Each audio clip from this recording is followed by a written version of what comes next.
Aquilo que você resiste, persiste. Essa frase é do Jung, um cara que bate muito nessa tecla de tu resolver os teus próprios problemas internos, resolver as tuas questões. E são muitas vezes essas questões que fazem com que a gente tenha medo de não ser bom o suficiente. Apesar disso não ser uma coisa tão grave assim, é uma das coisas que as pessoas mais me falam. Toda vez que eu peço uma orientação, cara, que vídeo tu gostaria que eu abordasse aqui? Copini faz um vídeo sobre como não ser, sobre o medo de não ser bom o suficiente. E parece que existe uma epidemia nas pessoas, em ti, de ter um certo medo de não ser bom o suficiente. Eu sei muito bem o motivo disso e eu vou conversar contigo, não te dando uma solução, mas uma reflexão sobre esse assunto. Já sabe, né? Tem que pedir a bênção quando chega aqui. A bênção significa deixar um Ei Copini, tô aqui. Eu falo hoje da minha cidade natal, o interior do Rio Grande do Sul, interior do interior.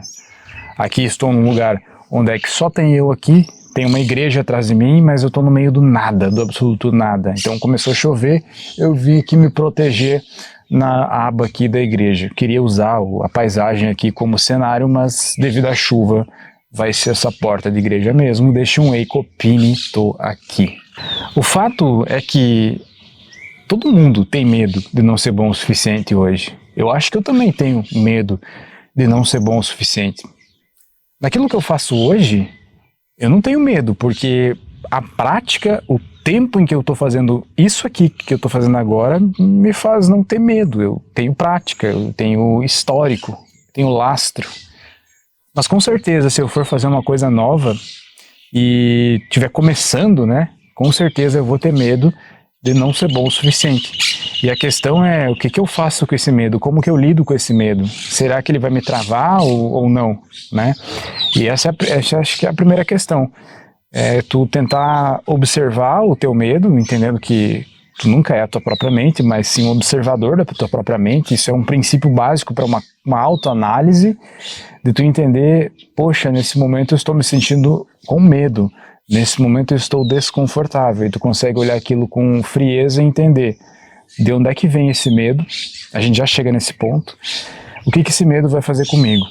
E entender racionalmente, ter como o teu prompt do teu próprio GPT próprio aqui dentro, entendendo que esse medo não deve mudar a tua maneira de agir. Porém, tá tudo bem sentir qualquer tipo de medo, mas ele não pode, em hipótese alguma, mudar a tua forma de agir. Não pode te impedir de agir. Mas a grande questão é, de onde vem esse medo que as pessoas têm de não serem boas o suficiente? O que faz com que todo mundo se sinta insuficiente em absolutamente tudo? Será que sempre foi assim? Será que os nossos pais também eram assim? Nossos avós eram assim? É óbvio que eles não eram assim. É óbvio, é muito óbvio de onde vem este sentimento, essa fraqueza. Cara, não é normal para as pessoas estarem tão expostas em tudo e ter o contato com tudo ao mesmo tempo. O que eu quero dizer é que essa vida que tu tem hoje de acordar e logo em seguida que tu acordar, pegar teu celular e mexer no teu Instagram e fazer uma relação da tua vida com a da vida das pessoas que tu segue, inconscientemente, tá? Não da blogueira que tem a rotina perfeita, super produtiva, ou do influenciador que tem tudo, que conquistou tudo que queria antes dos 24 anos, mas no geral, inconscientemente, tu consegue saber o que acontece no mundo todo, não precisa nem no site de notícia. A internet, o Instagram, ele joga na tua cara, os algoritmos jogam na tua cara. E a gente consegue ter uma plena noção do que é a vida dos outros, né? Aliás, desculpa, plena noção não. A gente consegue ter, no mínimo, uma noção do que é a vida dos outros, ao menos aquilo que as outras pessoas querem nos contar. E isso tudo, cara, isso é tudo nos últimos 10 anos. Isso aqui não é mais antigo do que isso. Nos últimos 10 ou 11 anos que a nossa vida é assim. Piorou um pouco depois do momento em que a gente ficou trancado em casa, né? Piorou um pouco isso. Mas antes de 2011, 12, não tinha isso. É claro que nos anos 90 existia uma comparação desproporcional. Aliás, não existia comparação, mas existia uma admiração, o endeusamento de pessoas famosas, dos ídolos que eram fabricados pela Globo, os cantores, as atrizes, as mulheres que posavam para as revistas. Ah, a mulher saiu do Big Brother, automaticamente ela vai posar numa revista. A mulher que era namorada de um piloto de Fórmula 1, automaticamente ela vai posar numa revista no dia seguinte. Tipo isso, sabe? A vida dos anos 90 e 2000 foi assim. Depois veio a internet e a gente parou de endeusar as pessoas e se colocar lá embaixo. Tipo, uma pessoa estava na TV, ela era uma coisa incrível. Agora a gente não faz mais isso. A gente endeusa menos, mas a gente se compara mais. Óbvio que essa comparação vem daí. Então, uma coisa a ser feita é simplesmente ter essa plena noção de que a internet gera esse mecanismo de comparação. E a comparação é uma coisa idiota. A comparação é uma coisa imbecil. O homem, ele se compara com as conquistas que os outros homens também já fizeram e tu ainda não. O outro cara lá tem um carro que tu ainda não conseguiu conquistar. Tu tá trabalhando, tá dando duro, tem o teu negócio, tem o teu trabalho, tá prosperando, progredindo na vida, só que os 100 mil de faturamento da tua empresa ainda não é o suficiente para tu viver uma vida de riqueza. Sei lá, tu tira uns 20 mil de prolabore, paga tuas contas, não sobra muito, o resto tem que ficar no giro da empresa. Nós estamos vivendo no Brasil um período nebuloso economicamente para o Brasil, então isso é complicado, dessa comparação é complicada. E quanto mais nebuloso é o período, mais o rico fica mais rico e mais o pobre fica mais pobre. E 100 mil por mês hoje não dá para dizer que é coisa de rico, não. Ah, se é limpo sim, mas tem uma série de coisas que comem o teu dinheiro aí, no final sobra pouco ou quase nada. A mulher, por outro lado, ela compara a sua estética, a sua vida pessoal, o relacionamento. Quem tem uma namorada aí sabe, né, que ela tá lá vendo o Reels, de repente vem um Reels bonitinho, de um casalzinho bonitinho, daí ela olha pra ti e pensa, por que meu namorado não é fresco assim comigo também? E aí tu tem aquela resposta pronta, aquilo ali é só um Reels. Esse casal nem é assim, eles não cheiram o peido um do outro, eles não cagam junto, eles não mijam junto, eles brigam igual qualquer outro, mas na internet eles fazem tudo junto. Então existe essa comparação, essa vida irreal criada na cabeça das pessoas, e gerar medo de não ser bom o suficiente é só uma das coisas que isso gera. E para tu parar de ter esse medo, com certeza é necessário tu entender que a imperfeição, a derrota e o fracasso, elas simplesmente fazem parte da jornada. É como se te dissesse o seguinte, se tu vai ser um empresário, tu vai empreender do início da tua vida no mercado de trabalho até o final dela, cara, tu vai quebrar umas 2, 3 vezes, cara. Tu vai ter uma taxa de sucesso de 60%, 80%. Isso significa que de 20% a 40% é fracasso. Então, se tu conseguir nesse balanço sair no lucro, então tu tá no lucro. Então, estar na luta é suscetível, é passível ao fracasso, é passível à derrota. E as pessoas de hoje, a geração de hoje, tem um probleminha.